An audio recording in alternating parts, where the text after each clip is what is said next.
আখিরাতে বিচারের মুখোমুখি হওয়া থেকে বাঁচতে আজ আমরা তিনটি আমলের কথা আপনাদের সঙ্গে শেয়ার করতে চাই। মোহতারাম হাজরিন, আল্লাহর কাছে একজন ঈমানদারের দুনিয়াতে সবচেয়ে বড় চাওয়া হলো সুখে শান্তিতে দুনিয়ার জীবনটা পার করতে পারা, আর আখিরাতে আল্লাহর কাছে সবচেয়ে বড় চাওয়া হলো আল্লাহ তাআলা যেন আমাদের গুনাহগুলো মাফ করে আমাদেরকে পরিচ্ছন্ন করে দেন, মুক্ত করে দেন, আমরা যেন আখিরাতে নাজাত পেয়ে যাই, আল্লাহ যেন আমাদের মাফ করে জান্নাত দিয়ে দেন। এটা হলো আখিরাতে একজন ঈমানদারের সবচাইতে বড় চাওয়া। দুনিয়াতে ঈমানদারের সবচেয়ে বড় মুসিবতের বিষয় যেটা তার আখিরাতকে ধ্বংস করতে পারে তা হলো তার পাপাচার, অপরাধগুলো, গুনাহগুলো। আমরা যে আল্লাহর নাফরমানি করি, আমরা যে আল্লাহর অবাধ্য হই, আল্লাহর নির্দেশগুলোকে লঙ্ঘন করি, আল্লাহর নিষেধাজ্ঞাগুলোকে অমান্য করি, এটার কারণে আমাদের আমল নামায় যে গুনাহ জমা হচ্ছে, আখিরাতে আমাদের সে গুনাহগুলো হবে আমাদের সবচেয়ে বড় বিপদের কারণ। আল্লাহ রাব্বুল আলামিন আমাদের সবাইকে জীবদ্দশাতেই প্রতিটা পাপ, প্রতিটা অপরাধ, প্রতিটা গুনাহ এটা আল্লাহর কাছ থেকে মাপ পাইয়ে আল্লাহর কাছ থেকে এগুলোকে ক্ষমা করার পর তারপর দুনিয়া থেকে যাওয়ার তৌফিক দান করুন। বাবারা, দুনিয়া থেকে গুনার বোঝা যদি মাথায় নিয়ে যায় আর আখিরাতে আল্লাহ যদি এই পাপ অপরাধগুলোর বিচারের মুখোমুখি করেন, শাস্তি তো পরের কথা, শুধু বিচারের মুখোমুখি যদি করা হয়, শুধু যদি জিজ্ঞাসাবাদের মুখোমুখি করা হয়, কিয়ামতের ভয়াবহতম দিনে পরিস্থিতি কেমন হতে পারে। দুনিয়ার বিভিন্ন মানুষ যখন অপরাধ করে তার যখন বিচার হয়, এমনকি অনেক মানুষ নিরপরাধ থাকা সত্ত্বেও অভিযুক্ত হয়ে তার বিচার হয়, বিচারের কাঠগড়ায় যখন মানুষ দাঁড়ায় তার বিচারে কি হবে, তিনি কি খালাস পাবেন না শাস্তি হবে সেটা পরের বিষয়। কিন্তু একজন মানুষ যখন গ্রেপ্তার হয়, একজন মানুষ যখন আসামি হয়ে হাতকড়া পরে ডান্ডা বেড়ি পরিয়ে বাবা নানাভাবে তাকে যখন আদালতে উপস্থাপন করা হয় এবং বিচারের ট্রায়াল চলে, কত বড় হ্যাসেল হয়, কত বড় পেরেশানি হয়, কত বড় কষ্ট হয়, কত বড় আযাব হয়। ভাইরা আমার, দুনিয়ার এই বিচারে আমাদেরকে সহযোগিতা করার জন্য আইনজীবী থাকে, উকিল থাকে, আত্মীয় স্বজন থাকে, টাকা পয়সা থাকে, বিচারককে ম্যানেজ করার লোক থাকে, দলিল আদিল্লা পেশ করার ব্যাপার স্যাপার থাকে, বিচারের চোখে ফাঁকি দেওয়ার কোনো রাস্তা থাকে, আরো কত উপায় থাকে। এরপরও যদি কেউ মামলা মোকদ্দমার প্যাচে পড়ে যায়, গ্রেপ্তার হয়ে যায়, বিচারের মুখোমুখি হয়, তাহলে তার পেরেশানির কোনো শেষ থাকে? বাবারা, কিয়ামতের ময়দানে যখন আমরা আসামি হয়ে উঠব, তখন আল্লাহ রাব্বুল আলামিনের সামনে ওই আদালতে কেউ ওকালতি করার সাহস পাবে? কোনো ওকালতি চলবে না ভাই। উকিলরাই এনএফসি করতে শেষ হয়ে যাবে। দুনিয়ার উকিলরা যে টাকা খায়া মামলার মোড় ঘুরাই দিছি, মিথ্যা সাক্ষী দাঁড় করাইছি, এটা করছি সেটা করছি, বিচারক ম্যানেজ করছি, অন্যায় করছি, অপরাধ করছি, হাজার গুনাহ। আল্লাহর কাছে কোনো উকিলের ওকালতি চলবে না ভাই, কোনো উকিলের ওকালতি চলবে না। আত্মীয় স্বজনও কেউ আপনার পাশে দাঁড়াবার মতো থাকবে না। সেই বিচারের সময় আপনি কোনোভাবে বিচারকে প্রভাবিত করার মামু খালু দিয়ে, হাই হ্যালো দিয়ে, কোনোভাবে টাকা পয়সা দিয়ে আপনি আল্লাহ রাব্বুল আলামিনকে কোনোভাবে ইনসাফ থেকে এক চুল পরিমাণ সরাতে পারবেন? ওমা রব্বুকা বিযাল্লামিল লিল আবিদ, আপনার রব, আমার রব, তিনি বান্দার প্রতি কোনো জুলুম করবেন না। ভাইয়েরা, বাবারা, সবাইকে যার যার প্রাপ্য বুঝিয়ে দিবেন, প্রত্যেকটা মানুষকে। সেই ভয়াবহতম দিনে বিচারের যখন মুখোমুখি হবে, বিচারের অপেক্ষায় যে কষ্ট থাকবে, বিচারের অপেক্ষায় যে যন্ত্রণা থাকবে, সূর্য মাথার একেবারে কাছাকাছি থাকবে, বিচার কার্য এখনো শুরু হচ্ছে না কেন, সেজন্য অস্থির হবে মানুষ, হাহাকার করবে, নবীদের কাছে কাছে যাবে, আমাদের প্রিয় নবী সাল্লাল্লাহু আলাইহি সাল্লামের কাছে যাবে, তিনি সিজদায় পড়ে যাবেন, আল্লাহর কাছে সুপারিশ করবেন বিচার করার, আল্লাহ বিচার শুরু করবেন। এটা হলো বিচারের শুরু। এরপরে বিচারের শেষ কি তার বিবরণ গোটা কোরআন জুড়ে আছে, গোটা হাদিস জুড়ে আছে। আখিরাতের কাঠগড়ার আসামি যদি আমরা কেউ হয়ে যাই তাহলে আর রক্ষা নাই ভাইরা। যে শাস্তি, যে কষ্ট, যে যন্ত্রণা, যে আযাব, আল্লাহ রাব্বুল আলামিন সে আযাব থেকে আমাদের সবাইকে মুক্তি নসিব করুন। এই জন্য ভাইরা, দুনিয়ার জিন্দেগিতে তওবা ইস্তেগফার করে আল্লাহর কাছ থেকে নিজের পাপ গুনাহগুলোকে মাফ করিয়ে নিয়ে তারপরে দুনিয়া থেকে যাওয়ার চেষ্টা করতে হবে। এই জন্য ইমানদার পাপ হতে পারে কিন্তু তওবা করতে দেরি করবে না, কারণ সে জানে গুনাহকে আমলনামা থেকে, নিজের হিসাবের খাতা থেকে পাপকে মুছে দেওয়ার জন্য যে রিমুভার আছে সেটা হলো একমাত্র তওবা এবং ইস্তেগফার। তওবা এবং ইস্তেগফারের মাধ্যমে কাবিরা গুনাহগুলোকে আমাদের আমলনা থেকে আমরা মুছিয়ে দিতে পারি, আল্লাহ যদি কবুল করেন। মোহতারাম হাজিরিন, এই জন্য আখিরাতে বিচারের মুখোমুখি হওয়া থেকে বাঁচতে হলে দুনিয়াতে গুনাহগুলোকে আল্লাহর কাছ থেকে মাফ করিয়ে নিয়ে তারপরে যেতে হবে ইনশাআল্লাহ। গুনাহগুলো মাফ করে যাওয়ার চেষ্টা করব তো ইনশাআল্লাহ। এই জন্য বাবারা, ভাইয়েরা, নবী করিম সাল্লাল্লাহু আলাইহি সাল্লাম কত আমল আমাদেরকে শিখিয়েছেন, কত আমল। তিনি আমাদের প্রতি রউফ ছিলেন, তিনি আমাদের প্রতি অনেক দয়ালু মায়ালু ছিলেন। আমাদের প্রিয় নবী সাল্লাল্লাহু আলাইহি সাল্লাম আল্লাহর কাছ থেকে প্রাপ্ত ওহীর ভিত্তিতে তিনি আমাদেরকে প্রতিনিয়ত পথ নির্দেশ করে গেছেন কিভাবে গুনাহগুলো সব মাফ করায় তারপরে যেতে পারবো, যে আল্লাহর কাঠগড়ার আসামি হতে হবে না বা সেখানে খুব বেশি হ্যাচেল পোহাতে হবে না। এই জন্য বহু আমল শিখাই দিয়ে গেছেন। সকালে সাইয়্যিদুল ইস্তেগফার করবেন, সন্ধ্যা সাইয়্যিদুল ইস্তেগফার পড়বেন, দিনের ভিতরে বহুবার ইস্তেগফার পড়তে থাকবেন, অনবরত আল্লাহর কাছে মাপ চাইতে থাকবেন। অমুক আমল করলে আল্লাহ গুনাহ মাফ করে দিবে, তমুক আমল করলে আল্লাহ তাআলা গুনাহ সাফ করে দিবে, অমুক আমল করলে সমুদ্রে ফেনা পরিমাণ গুনাহ থাকলেও আল্লাহ মাফ করে দিবে। এরকম নানাবিধ দোয়া, নানাবিধ আমল, নানাবিধ বিষয় নবী সাল্লাল্লাহু আলাইহি সাল্লাম শিক্ষা দিয়েছেন, উদ্দেশ্য যাতে তার উম্মতরা কেউ আখিরাতের ভয়াবহতম দিনে আল্লাহর কাঠগড়ায় আসামি হয়ে অস্থির হয়ে সেদিন যেন কাজ হবে না, সেই রকম ভয়াবহ পরিস্থিতির মুখোমুখি যেন না হয়। আমরা সেরকম পরিস্থিতি থেকে বাঁচার জন্য চেষ্টা করব ইনশাআল্লাহ।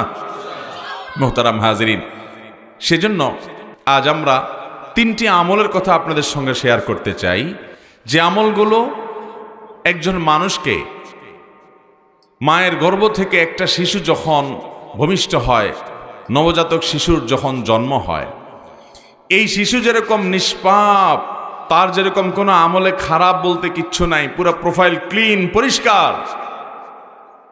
এই তিনটি আমল যেগুলোর কথা শেয়ার করতে চাই, নবী আলাইহিস সালাম হাদিসের আলোকে এই আমলগুলোর মাধ্যমে আমাদের বদামলগুলো সবগুলো মাফ হয়ে নবজাতক শিশুর যেরকম প্রোফাইলে কোনো গুনাহ নাই, অপরাধ নাই, এরকম অপরাধ মুক্ত শিশুর মতো নিষ্পাপ হয়ে যাব ইনশাআল্লাহ।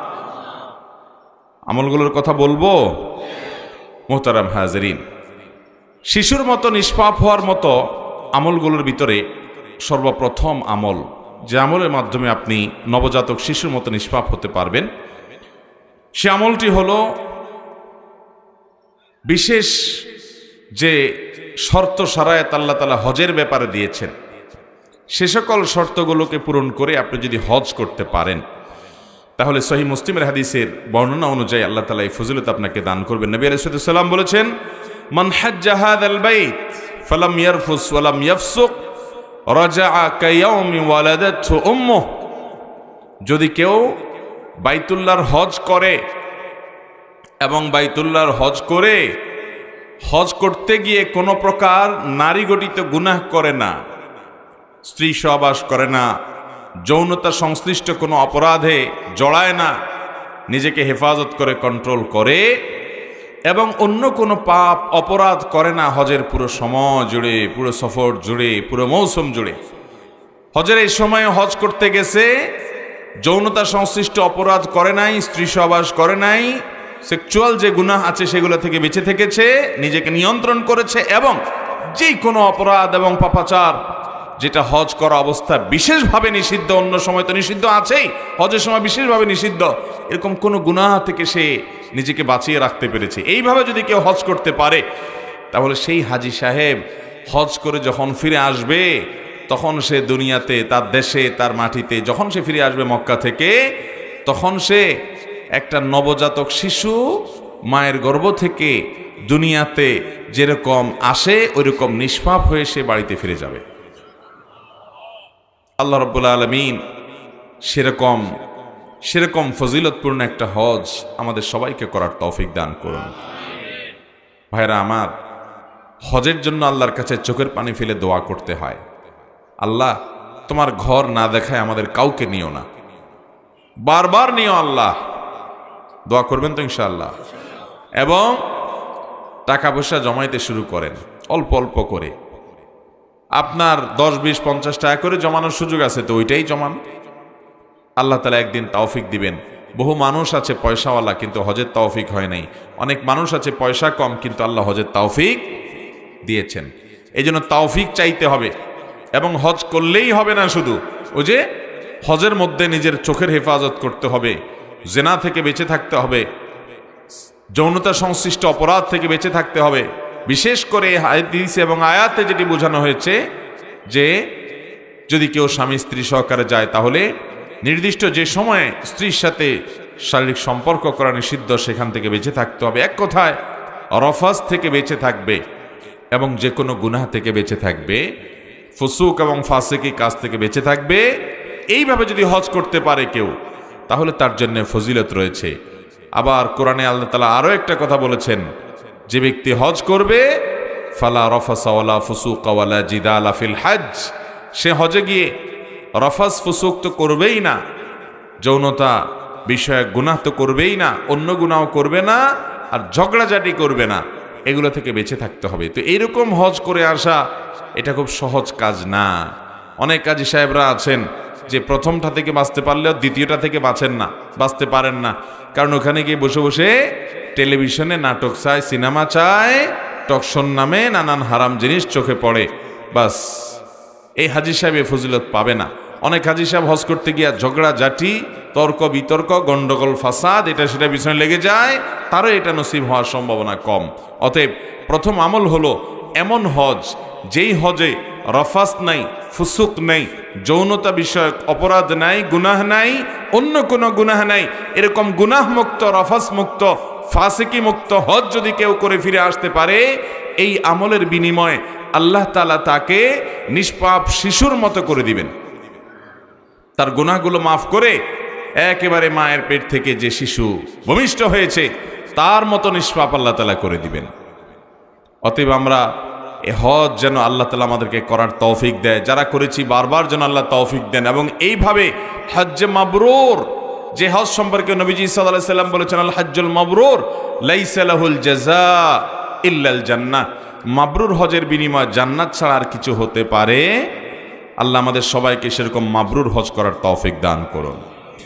নাম্বার 2, সহিহ মুসলিমের বর্ণনায় আমরা দ্বিতীয় আমলের কথা জানি, যে আমলের মাধ্যমে আল্লাহ রাব্বুল আলামিন আমাদেরকে একেবারে নবজাতক শিশুর মতো, সদ্য ভূমিষ্ঠ হওয়া শিশুর মতো নিষ্পাপ করে দিবেন। সে আমলটি সম্পর্কে নবী করিম সাল্লাল্লাহু আলাইহি সাল্লাম বলেছেন, মান তাওয়াদ্দা কামা আমারাল্লাহ, যে ব্যক্তি ওযু করবে সেভাবে যেমন ওযু করার নির্দেশ আল্লাহ করেছেন, যেভাবে আল্লাহ ওযু করতে নির্দেশ করেছেন সেইভাবে ওযু করবে, উল্টাপাল্টা নিয়মে না, মন মতো না, সুন্নাহর খেলাফ না, বরং আল্লাহর নির্দেশিত পদ্ধতি অনুযায়ী সঠিকভাবে যে ওযু করবে। ফাকামা ওয়া সাল্লা, এরপর দাঁড়াবে, দাঁড়িয়ে সালাত আদায় করবে, নামাজ পড়বে। ফাহামিদাল্লাহ ওয়া আথনা আলাইহি, এরপরে আল্লাহর প্রশংসা করেছে, আল্লাহর স্তুতি গুণগান করেছে, আল্লাহ অনেক নিয়ামত দিয়েছে, সেগুলো স্বীকৃতি সে দিয়েছে। ওমাজ্জাদা বিল্লাযী হুয়া লাহু আহল, আর আল্লাহর মর্যাদা বর্ণনা করেছে যেমনটি উপযুক্ত, আল্লাহর শানের স্বীকৃতি সে দিয়েছে। ওয়াফাররাগা লাহু কলবাহ, এবং এরপর তার অন্তরটাকে মুক্ত করেছে, শুধু আল্লাহকে অন্তরে স্থান দিয়ে দুনিয়ার মোহ, লোভ, লালসা, পাপের প্রতি আকর্ষণ, এগুলো থেকে অন্তরকে পরিচ্ছন্ন করে আল্লাহ রাব্বুল আলামিনকে অন্তরে স্থান দিয়েছে, অর্থাৎ আল্লাহর স্মরণকে অন্তরে স্থান দিয়েছে, আল্লাহর আনুগত্যকে অন্তরে বসিয়ে নিয়েছে। সালাতের পর আল্লাহর প্রশংসা করে এইভাবে যদি কেউ আল্লাহ রাব্বুল আলামিনের কাছে সারেন্ডার করে, অন্তরে আল্লাহকে স্মরণ করে, কারণ আকিমিস সালাতা লিযিকরি, আল্লাহ বলেছেন সালাত কায়েম করো আমার জিকিরের জন্য। এভাবে যদি কেউ করে তাহলে অজুটা করবে যথাযথভাবে যেমন আল্লাহ নির্দেশ করেছেন, এরপরে দাঁড়িয়ে সালাত আদায় করবে সুন্দরভাবে, তারপর আল্লাহর প্রশংসা গুণকীর্তন, আল্লাহর মর্যাদার বর্ণনা, এরপর নিজের অন্তরটাকে আল্লাহর জন্য খালি করে আল্লাহর স্মরণ অন্তরে এনে যে ব্যক্তি মাশগুল হবে জিকিরে, নবী করিম সাল্লাল্লাহু আলাইহি সাল্লাম বলেছেন সহিহ মুসলিমের বর্ণনা অনুযায়ী এই ব্যক্তির এই কাজ করার পর তাকে আল্লাহ রাব্বুল আলামিন সদ্য ভূমিষ্ঠ হওয়া শিশুর মতো নিষ্পাপ করে দিবেন। আমলটা করার চেষ্টা করব তো ইনশাআল্লাহ। আমাদের তো আজকাল ওযুরও ঠিক ঠিকানা নাই, নামাজেরও ঠিক ঠিকানা নাই। কোন রকম নামাজটা যদি পড়তে পারি, সালামটা ফিরানো শেষ, মোবাইলের মোনাজাত শুরু, ঠিক না বেঠিক? সালাম ফিরানো শেষ, দুনিয়ার নানা ধান্দার ভিতরে চলে যাই, অথচ নামাজের পরে দোয়া জিকির আছে, আল্লাহর জিকির আছে, এগুলো পড়তে হয়, তাসবিহগুলো পড়তে হয়, দোয়াগুলো পড়তে হয় স্মরণের জন্য, কারণ নামাজের উদ্দেশ্যই হলো আল্লাহর স্মরণ। আর আমাদের নামাজের মধ্যে আল্লাহ ছাড়া আর সব কিছু স্মরণ হয়, ঠিক না বেঠিক? অতএব নামাজটাকে সুন্দর করার চেষ্টা করব তো ইনশাআল্লাহ। এ হাদিসে আপনি লক্ষ্য রাখবেন, ওযুর ব্যাপারে নবী সাল্লাল্লাহু আলাইহি সাল্লাম বলেছেন যে ব্যক্তি আল্লাহ যেভাবে নির্দেশ করেছেন সেভাবে ওযু করে। খেয়াল করেন, তাহলে ওযুর মধ্যে বোঝা গেছে কি আছে? ভেজাল। ওযু নিয়ে খুব একটা আলোচনা হয় না, আমরা নামাজ নিয়ে অনেক কথা কম বেশি শুনি, কিন্তু ওযু নিয়ে কথা শুনি না, যে ওযুর মধ্যে আবার ভেজাল কি। আমরা মনে করি হাত ধুইলাম, মুখ ধুইলাম, কুলি করলাম, নাকে পানি দিলাম, মাথা মাসে করলাম, পাও দিলাম, ওযু হয়ে গেল, ঠিক আছে। তো এখানে আবার ঝামেলার জায়গাটা কোথায়? ইউটিউবে আমাদের একটা ভিডিও আছে বেশ 40-50 মিনিটের, ওযুতে যে ভুলগুলো হয়তো আপনিও করেন, ওইটা শুনে নিতে পারেন। আমরা ওইটা ইনশাআল্লাহ পরবর্তীতে অন্য কোথাও আলোচনা করব। শুধুমাত্র মোটা দাগে একটা কথা বলে রাখি, নবী করিম সাল্লাল্লাহু আলাইহি সাল্লাম আমাদেরকে ওযুর যত ফজিলত শুনাইছেন, ওযুর যত কি শুনাইছেন? ফজিলত, যে ওযুর লাভ মর্যাদা শুনাইছেন, তার সবগুলো হাদিসেই আমরা একটা শব্দ দেখি, সেটা হলো ইসবাগুল ওযু। নবী করিম সাল্লাল্লাহু আলাইহি সাল্লাম বলেছেন আসবিগুল ওযু আয় আকমিলু, তোমরা ওযুকে পরিপূর্ণভাবে করো, সুন্দরভাবে করো, ঠিকঠাকভাবে করো। ওযুর ইসবাগ করতে বলা হয়েছে, অর্থাৎ ওযুকে ভালোভাবে করতে বলা হয়েছে। এখন আমি যদি ওযু আবার ভালোভাবে ছাড়া মন্দভাবে কিভাবে করে এটা যদি বিবরণ দিতে যাই, লম্বার সময় চলে যাবে। আমি যদি একটা ছোট্ট উপমা দেই, ওযুতে যে পরিমাণ পানি অপচয় আমরা টেপে যখন ওযু করি, যে পরিমাণ পানি অপচয় করি, শুধু এটার হিসাব দিলেই কিয়ামতের ময়দানে যদি এটা হিসাব দেওয়া লাগে, তাহলে আর কিছু লাগবে না ধরা খাওয়ার জন্য। টেপ ছেড়ে যে পরিমাণ পানি ব্যবহার করেন ওযুতে, বড় একটা বালতি রেখে ধরে দেখেন তো কি পরিমাণ পানি হয়। বিশাল এক বালতি দেখা যাবে চলে গেছে একবার ওযু করতে গিয়ে। এই গত উমরার সফরে মদিনাতে একটা মিউজিয়ামে যাওয়ার সুযোগ আমার হয়েছে। সেখানে নবী করিম সাল্লাল্লাহু আলাইহি সাল্লাম যে পাত্রে ওযু করতেন, যে পাত্র দিয়ে গোসল করতেন, ওই রকম পাত্র, হুবহু ওই পাত্র না, ওই পাত্রটা সে যুগের সে পাত্রের সাইজ কি ছিল ওইটা জাদুঘরে রাখা আছে। আমি মোবাইলে ছবিও তুলে নিয়ে আসছি এবং দেখে আমি চিন্তা করলাম সুবহানাল্লাহ, এরকম একটা পাত্র দিয়ে যদি আজকাল আমাদের কাউকে ওযু করতে দেয়া হয়, বলবে আমার সাথে কি ইয়ার কি করতেছেন, এটা দিয়ে কেমনে ওযু করব? অথচ এতটুকু পানি দিয়ে তার ওযু হয়ে যেত। মুহতারাম হাজিরিন, ওযুর ভুল নিয়ে আমরা ভিন্ন একদিন আলোচনা করব, কিন্তু এই হাদিসের ভাষ্য খেয়াল করেন, মান তাওয়াদ্দা কামা আমারাহুল্লাহ কামা আমারাল্লাহ, আল্লাহ তাআলা যেভাবে নির্দেশ করেছেন সেভাবে যে ওযু করে, তাহলে ওযুতে অনেক উল্টাপাল্টা আমাদের হয়। ওযুতে মেসওয়াক করতে হয়, ওযুর একটা গুরুত্বপূর্ণ আমল হলো ওযুতে কি করতে হয়? মেসওয়াক করতে হয়, এটা ওযুর একটা গুরুত্বপূর্ণ সুন্নাহ। যাদের পকেটে মেসওয়াক আছে একটু বাইর করে দেখান তো দেখি, বাইর করেন দেখি। যারা মুসলমান মায়ের পুত বাপের পুত আছেন, মাশাআল্লাহ, এক বাপের পুত পাওয়া গেছে। হ্যাঁ, আর বাকি সব কি মায়ের পুত নাকি? কিরে ভাই, মাশাআল্লাহ, আরেকজন পাওয়া গেছে। আর আছেন ভাই? মেসওয়াক না কলম? এটা মেসওয়াক নেই, ঠিক আছে। আরেকজন আছে, আরো একজন আছে, খুব অল্প কয়েকজন মানুষ আছেন। বাকিদের কি অবস্থা? আপনারা ওযু করেন না? ওযু করেননি না? বিনা ওযুতে নামাজ পড়েন, তাহলে মেসওয়াক নাই কেন? মুসলমানের পকেটে মেসওয়াক থাকতে হবে কি হবে না? ভাইরা আমার বাসায় সবসময় মেসওয়াক ফ্রিজে রাখা থাকে বাচ্চাদের জন্য, যে কোনো অবস্থাতে মেসওয়াক যাতে মিস না হয় সব সময়। আল্লাহ রাব্বুল আলামিন সুন্দরভাবে, তাহলে মেসওয়াক কেন থাকতে হবে? কারণ উযু করতে হবে। আল্লাহ তাআলা আমাদেরকে সুন্দরভাবে উযু করার তৌফিক দান করুন। তাহলে দ্বিতীয় যে আমলটা, আল্লাহ রাব্বুল আলামিন যে আমলের বিনিময়ে আমাদেরকে সদ্য ভূমিষ্ঠ হওয়া শিশুর মতো নিষ্পাপ করে দিবেন, সমস্ত গুনাহ মাফ করে, সে আমলটা হলো উত্তম রূপে ওযু হবে, এরপর দাঁড়িয়ে নামাজ হবে, আল্লাহর প্রশংসা গুণকীর্তন হবে, আল্লাহর মর্যাদার বর্ণনা হবে, স্বীকারোক্তি দেওয়া হবে।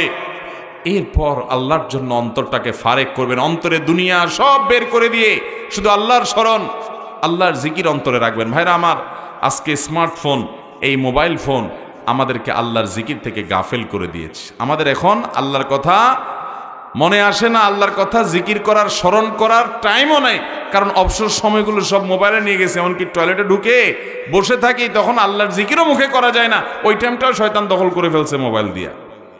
ঠিক না ভাই? ঠিক। তাহলে উত্তম রূপে ওযু, এটা অনেক ফজিলতপূর্ণ আমল। এরপর এইভাবে আপনি সালাত আদায় করে আল্লাহর প্রশংসা ইত্যাদি করলে ইনশাআল্লাহ আমলের মাধ্যমে সদ্য ভূমিষ্ঠ হওয়া শিশুর মতো নিষ্পাপ হওয়া যাবে ইনশাআল্লাহ। নাম্বার 3, মুসনাদে আহমদে বর্ণিত হয়েছে, নবী করিম সাল্লাল্লাহু আলাইহি সাল্লাম বলেছেন, আল্লাহ রাব্বুল আলামিন হাদিসে কুদসিতে বলেন, ইযা বতালাইতু আবদাম মিন ইবাদি মুমিনান, আমি যখন আমার কোন ঈমানদার বান্দাকে পরীক্ষায় ফেলাই, বিপদে ফেলাই, আল্লাহ বলছেন আমি যখন আমার কোন ঈমানদার বান্দাকে বিপদে ফেলি, সেই বিপদে পড়ার পর হাহুতাশ, অস্থির, গালমন্দ, ভাঙচুর এসব না করে বিপদে পড়েছে, সে এরপরে কি করে? ফাহামিদানি, সে আমার প্রশংসা করে। ওয়াসবারা আলা মা আবতালাইত, এবং তাকে যে পরীক্ষার মধ্যে ফেলেছি, তাকে যে কষ্ট দিয়েছি, তাকে যে পরীক্ষা নিচ্ছি আমি কষ্ট দিয়ে, এই জন্য সে সবর করে হাহুতাশ তো করেই না, বরং উল্টা আল্লাহর প্রশংসা করে, যে আল্লাহ সুখে রাখলে যেরকম আমি খুশি, আপনার শুকর আদায় করলাম, আপনি আমাকে দুঃখে ফেলেছেন, এখনো আমি আপনার শুকর আদায় করি, আলহামদুলিল্লাহ বললাম। এইরকম যদি কোনো ইমানদার, স্ট্রং মজবুত ইমানওয়ালা, হিম্মতওয়ালা ইমানদার যদি করতে পারে, বলতে পারে, ফাইন্নাহু ইয়াকুমু মিন মাদজাহি যালিক, এইরকম অবস্থান যদি কেউ নিতে পারে, যে বিপদে সে ভেঙে পড়ে না, বরং আল্লাহর উপরে সন্তুষ্ট থাকে, যে আমার আল্লাহ যে হালে রেখেছেন আমি সে হালের উপরে খুশি, আলহামদুলিল্লাহ বলে মেনে নেয়, এই কাজটা করতে পারলে, এই লোকটা যখন উঠে, তখন আল্লাহ রাব্বুল আলামিন তার এই সবরের বিনিময়ে তাকে সদ্য ভূমিষ্ঠ হওয়া শিশুর মতো নিষ্পাপ করে দেন। বিপদ আপদ আমাদের জীবনে আসে নাকি আসে না? সবার জীবনেই কম বেশি, কিন্তু কয়জন আছেন বলেন তো, একটা বিপদ আসার পরে হাসি মুখে আল্লাহ শুকর আদায় করছেন? কাজটা কিন্তু খুব সহজ কাজ না, কাজটা অনেক। এই ওয়াজ আপনাকে করতে দিলে আপনি হয়তো আমার চেয়ে তারা ভালোও পারেন বা কিছু বলতে পারবেন, কিন্তু যখন বিপদে আমরা পড়ে যাব তখন আমল করতে পারলাম কিনা, সেটাই হলো বড় প্রশ্নের বিষয়। আল্লাহ আমাদের সবাইকে সেরকম সবরকারী হওয়ার তৌফিক দান করুন। নামাজি মুসলমান পাবেন, রোজাদার মুসলমান পাবেন, দাড়িয়ালা মুসলমান পাবেন, কিন্তু সবরকারী মুসলমান খুব বেশি পাবেন না। হুলস্থুল, বিশেষ করে বিপদ আপদে ভেঙে পড়ে অনেকে তো আল্লাহর প্রতি নিরাশ হয়ে আল্লাহর প্রতি এমন কথা বলে যে কুফরি কালাম হয়ে যায়, ইমান থেকে খারিজ হয়ে যায়। মনে রাখবেন, আপনার যে কোনো বিপদ, যে কোনো আপনার জীবনের কষ্ট, এই সবগুলো আল্লাহ তাআলা দেখছেন কি দেখছেন না? আল্লাহর নিয়ন্ত্রণের বাইরে কি কিছু আছে? আল্লাহর নিয়ন্ত্রণের বাইরে কিছু আছে? কিচ্ছু নেই। অতএব আল্লাহ রাব্বুল আলামিনের কাছে নিজেকে সারেন্ডার করতে হবে, সঁপে দিতে হবে, সমর্পণ করতে হবে, তার সামনে নিজেকে উপস্থাপন করতে হবে। বিপদে আবার হাসবেন কিভাবে? আচ্ছা, বিপদে আবার আল্লাহর প্রশংসা করবেন কিভাবে? ধরুন আল্লাহ তাআলা আপনাকে একটা বিপদে ফেলেছেন কি? আপনি কোথাও যাচ্ছেন, রোড অ্যাক্সিডেন্টে আপনার একটা ছেলে দুনিয়া থেকেই চলে গেল। আপনারা কয়েকজন ছিলেন পরিবারের সদস্য, অন্য সবাই বেঁচে আছে, একজন দুনিয়া থেকে চলে গেছেন, বাকি যারা এক দুজন আছেন তাদের কেউ হাত ভাঙছে, কারোর পা ভাঙছে, কেউ হয়তো পুরো ভালো আছে, কিছু হয় নাই। এখন কথা হলো যে বিপদ হলে আবার আল্লাহর প্রশংসা কিভাবে করব? আমার ছেলে মারা গেছে, আমি বলবো আল্লাহ আপনার শুকর, এটা কেমনে সম্ভব? এটার উত্তর হলো, আপনি দেখবেন আল্লাহ রাব্বুল আলামিন আপনাকে যে বিপদে ফেলেছেন, এই বিপদটা এর চাইতে আরো অনেক বড় হতে পারত। আপনার সবগুলো ছেলে শেষ হয়ে যেতে পারত, আপনার আরেকটা ছেলে মারা যেতে পারত, আপনি নিজে মারা যেত, আপনার পরিবার বিপদে পড়তে পারত, হতে পারত কি পারত না? তো আল্লাহ রাব্বুল আলামিন আপনার জন্য যেটুকু নেয়ামত রেখেছেন ওইটুকুর দিকে তাকে ইমানদার যখন আলহামদুলিল্লাহ বলবে, ওই বিপদে সবরের বিনিময়ে আল্লাহ তাআলা তাকে নবজাতক সদ্য ভূমিষ্ঠ হওয়া শিশুর মতো নিষ্পাপ করে দিবেন, জান্নাত দান করবেন ইনশাআল্লাহ। বিপদে সবর করা সহজ কাজ নয়, এ বিষয়ে ওয়াজ করা সহজ। আল্লাহ আমাকে সবরকারী হওয়ার তৌফিক দান করুন, আপনাদেরকেও দান করুন। মুহতারাম হাজরিন, as-sabru জাযাউহু আল জান্নাহ, সবরের বিনিময়টাই হলো জান্নাত। আল্লাহ কোরআনে বলেছেন, ইন্নামা ইউওয়াফাস সাবিরুন আজরাহুম বিগাইরি হিসাব। যারা ধৈর্যশীল হবে, নিজেকে নিয়ন্ত্রণ করতে পারবে, এদের বিনিময়ে আল্লাহ তাআলা কোনো যোগ বিয়োগ করে দিবেন না। আল্লাহর কাছ থেকে যোগ বিয়োগ করে পায়ে জান্নাত পাওয়া বড় কঠিন। বিনা হিসাবে যদি জান্নাতে চান, বিনা হিসাবে যদি আল্লাহর কাছ থেকে সওয়াব পেতে চান, তাহলে আপনার জীবনের প্রতিটি পদক্ষেপে যত কঠিন সময় আসুক, পাহাড়ের মতো অটল হয়ে থেকে আপনাকে সবর করতে হবে, ধৈর্য ধারণ করতে হবে, নিজেকে নিয়ন্ত্রণ করতে হবে।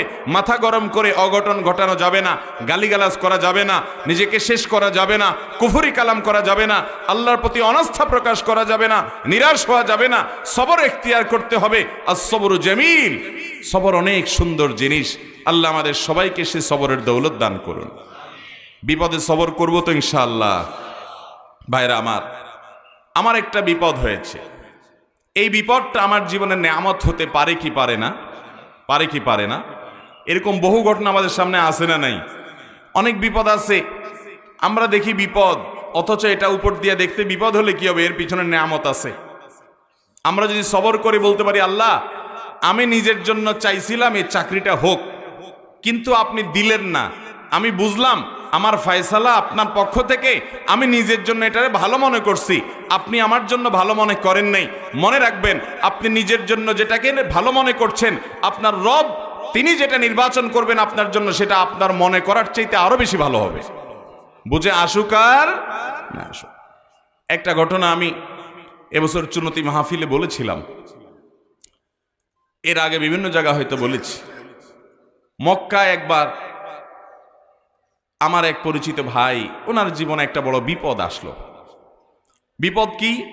বিপদ হলো, ভদ্রলোক হোটেলের ব্যবসা করে, আবাসিক হোটেলের ব্যবসা করে, আমার পরিচিত। আমি সৌদি আরবে থাকাকালীন সময় মক্কা আসলে ওনার হোটেলে অনেক সময় থাকতাম। তো সে ভাই, উনি হঠাৎ করে দেখি মন টন খারাপ। কিরে ভাই মন খারাপ কেন? বলে হুজুর মন খারাপ, দেশে চলে যাব। অনেক বছর ছিলাম সৌদি আরব মক্কা শরীফে, আল্লাহর ঘরের পাশে হাজিদের খেদমত করছি বহুত, কিন্তু এখন চলে যেতে হবে দেশে। কেন, কি সমস্যাটা কি?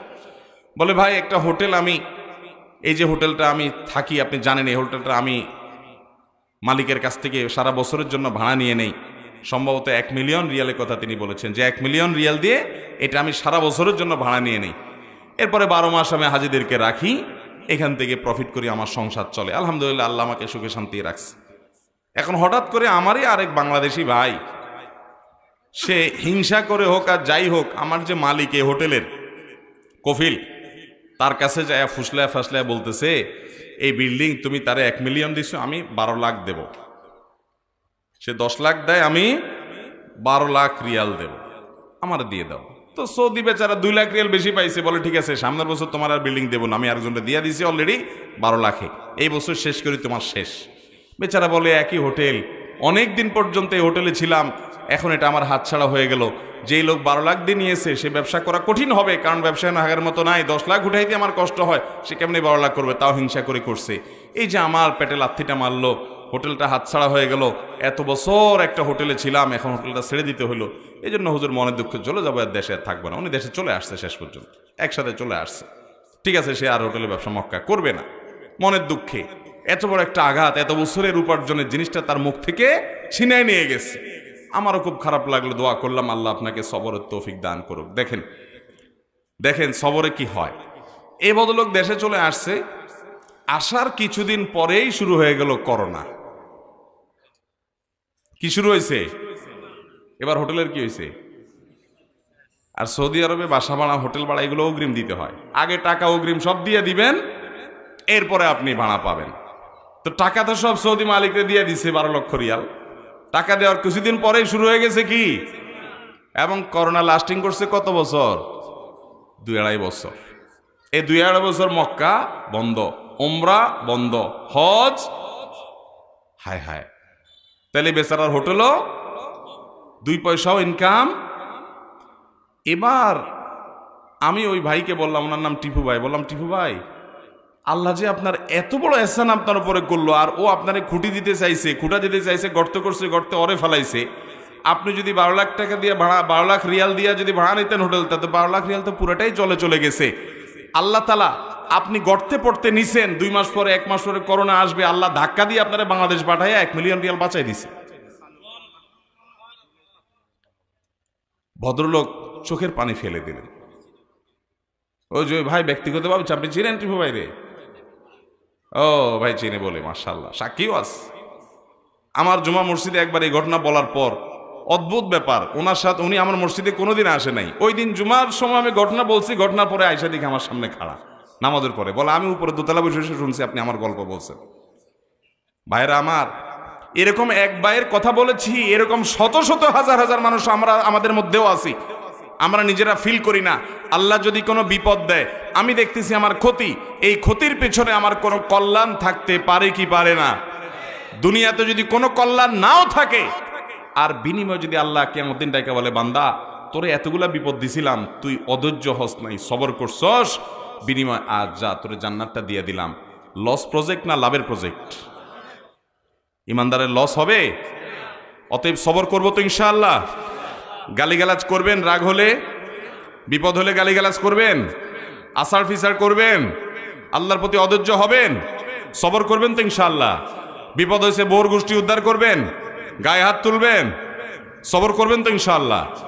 সবর করলে ভাই আল্লাহ রাব্বুল আলামিন অফুরন্ত সওয়াব দিবেন বিনা হিসাবে। আল্লাহর কাছ থেকে সওয়াব আর জান্নাত পেতে চাইলে সবরের কোনো বিকল্প, সবরে মেওয়া ফলে মুখে বললে হবে না, আমলও করতে হবে। অনেকে সবর করে, কিরকম সবর জানেন? ধরেন মসজিদ থেকে জুতাটা চোরে নিয়ে গেছে, এরপরে সে অস্থির হয়ে চোরের 14 গোষ্ঠী ধরে মা বাপ তুলে গালিগালাজ দিয়ে মসজিদ কমিটির গোষ্ঠী উদ্ধার করে, এরা সিসি ক্যামেরা রাখে না কেন, জুতা চোর এখানে কেন আসে, আমার এটা হইলো কেন, অস্থির সস্থির হইয়া দেখছে যে লাভের লাভ তো কিছু না, জুতা তো নিয়ে বেচারা পারে পার। এবার শেষমেশ সব গালিগালাজ এর ভান্ডার শেষ, আর গালি মুখ দিয়ে আসে না, যা ছিল মুখস্থ সব দেওয়া শেষ হয়ে গেছে। এবার বলে যে কি আর করা, আল্লাহ ভরসা, সবর করি। এটা কি সবর হবে? ইন্নামাস সবরু ইনদা সাদমাতিল উলা, নবীজি সাল্লাল্লাহু আলাইহি সাল্লাম বলেছেন সবর হবে প্রথম ধাক্কার সময় নিজেকে নিয়ন্ত্রণ করতে পারলে, ঢোক গিলে ফেলতে পারছেন, নিয়ন্ত্রণ করতে পারছেন, মুখ দিয়ে খারাপ কিছু বাইর হয় না, এর নাম সবর। চেষ্টা করবেন তো ইনশাআল্লাহ, সবর করার চেষ্টা করবেন তো ইনশাআল্লাহ। আল্লাহ আমাদের সবাইকে তৌফিক দান করুন। আবারও বলি, সদ্য ভূমিষ্ঠ হওয়া শিশুর মতো নিষ্পাপ হয়ে যাওয়ার জন্য এমন একটা হজ জীবনে যদি করার তৌফিক হয় ভাই, যে হজে রাফাস নেই, যে হজে ফুসুক নেই, যে হজে যৌনতা সংশ্লিষ্ট গুনাহ নেই, এবং যে হজে কোনো অন্য সাধারণ পাপাচার নাই। অনেক দেশে মেয়েরা আসে, চোখের গুনাহ, জেনা, ব্যভিচার, বিশেষ করে মনের জেনা, চোখের জেনা, এগুলো করার সুযোগ তৈরি হয়, এবং অনেকে অবসর সময়ে গীবত, শিকায়াত, আড্ডা, এটা সেটা করে হজ নষ্ট করে, ঝগড়াঝাটি করে। এগুলো থেকে যদি মুক্ত রেখে হজ করতে পারেন, সেই হজ, এটা হলো প্রথম আমল যেটা আপনাকে সদ্য ভূমিষ্ঠ হওয়া শিশুর মতো আল্লাহর কাছ থেকে মাপ পাইয়ে দিতে সহজ হবে, সহযোগিতা কর্মীর মাধ্যমে আপনি পাবেন।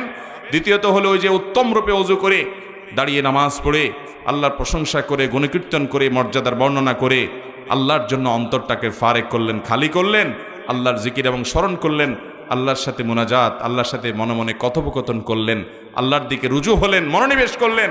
এর মাধ্যমে আল্লাহ তাআলা সদ্য ভূমিষ্ঠ হওয়া শিশুর মতো নিষ্পাপ করবেন।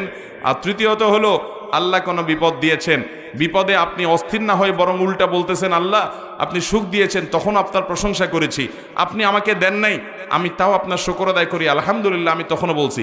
দুঃখে আলহামদুলিল্লাহ বলার সোজা কথা না ভাই, চুপচাপ থাকা এটা মোটামুটি যায়, কিন্তু চুপচাপ শুধু না, আল্লাহ দিছে দুঃখ, আমি বলতেছি আল্লাহ আলহামদুলিল্লাহ, শুকর, আমি খুশি, আল্লাহ আমার কোনো দুঃখ নাই, আপনি আমার জন্য যা নির্বাচন করেছেন, আমার নিজের নির্বাচনের চাইতে আপনার নির্বাচন নিশ্চয়ই অনেক বেশি আমার জন্য ফলপ্রসূ উপকারী হবে, আমি মেনে নিলাম। শুধু তাই নয়, আমি আপনার এই না দেওয়ার কারণে, এই বিপদের কারণে উল্টা বরং আপনার প্রশংসা জ্ঞাপন করছি, এটা অনেক বড় একটা ব্যাপার। এই রকম সবর করতে পারলে আল্লাহ তাআলা সদ্য ভূমিষ্ঠ হওয়া শিশুর মতো নিষ্পাপ করে দিবেন ইনশাআল্লাহ। এর মানে আবার এটা বুঝিয়েন না যে তাহলে তো চুরি ডাকাতি, 2 নম্বর এই টিন চুরি, গম চুরি যা করছি, গীবত শেকায়েত কবিরা গুনাহ যা করছি, ওই যে সুন্দর করে ওযু করে একদিন 2 রাকাত নামাজ পড়লাম, এরপরে এভাবে আল্লাহর দিকে মনোনিবেশ করলাম, সব ভ্যানিশ হয়ে গেল, আবার 6 মাস পরে একবার করলাম, সব ভ্যানিশ হয়ে গেল, এইভাবে প্রসেস করে করে আমি জান্নাতে চললাম লাভ দিয়া। এটা আবার মনে করিয়েন না। কারণ বান্দার হক যদি নষ্ট করেন, ওইটার জন্য মানুষের হক আগে আদায় করতে হবে, এরপরে আল্লাহর কাছ থেকে মাপ পাওয়ার জন্য অন্যান্য আমলগুলো করতে হবে। কথা কি বুঝাতে পারছি? মানুষের হক মেরে থাকলে সেটার প্রায়শ্চিত্ত করার জন্য আপনার সাধারণ কোনো আমল নয়, বরং সেটা ওই ব্যক্তিটা পরিশোধ করে তারপরে এবার আল্লাহর কাছে আপনি মাপও চাইবেন, এসব আমলও করবেন। কারণ তার কাছ থেকে মাপ চাইলেই শুধু মাপ হবে না, আপনি কোনো মানুষের হক নষ্ট করলে 2টা গুনাহ হয়।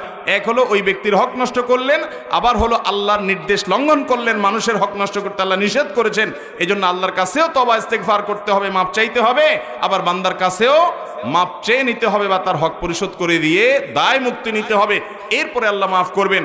আর যদি কোনো কবিরা গুনাহ, বিশেষ করে শিরক করে থাকেন, বড় কোনো কবিরা গুনাহ করে থাকেন, তাহলে সেক্ষেত্রে সেটার জন্য আল্লাহর কাছে ইস্তেগফার করবেন, ক্ষমা প্রার্থনা করবেন, পাশাপাশি এই সমস্ত আমলগুলো করবেন।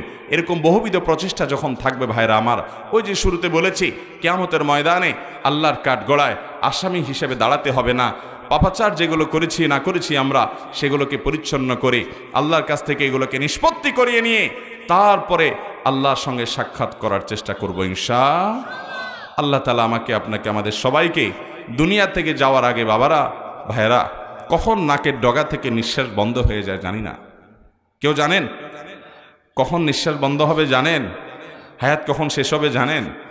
তাহলে সর্ব অবস্থায় নিজের প্রোফাইলটাকে, সর্বাবস্থায় নিজের আমল নামাটাকে গুনাহমুক্ত করার জন্য ইস্তেগফার, তওবা, এই যে 3টা আমলের কথা বললাম, এই সমস্ত আমল, অন্যান্য গুনাহ মাফ, মুকাফফিরাতুজ যুনুব যেগুলো আছে, গুনাহ মাফের যে আমল আছে, সে আমলগুলো বেশি বেশি করে, ঘন ঘন করে, সকাল বিকাল সাইয়্যিদুল ইস্তিগফার পড়ে, রাতে সাইয়্যিদুল ইস্তিগফার পড়ে, সারাদিন ঘন ঘন ইস্তিগফার করে, আমলগুলো করে, একের পর একটু পরপর নিজের প্রোফাইলটাকে আপডেট করে, পরিচ্ছন্ন করে আল্লাহর কাছে যাব, যাতে কোনো পাপের বোঝা মাথায় নিয়ে কিয়ামতে দাঁড়াতে না হয়।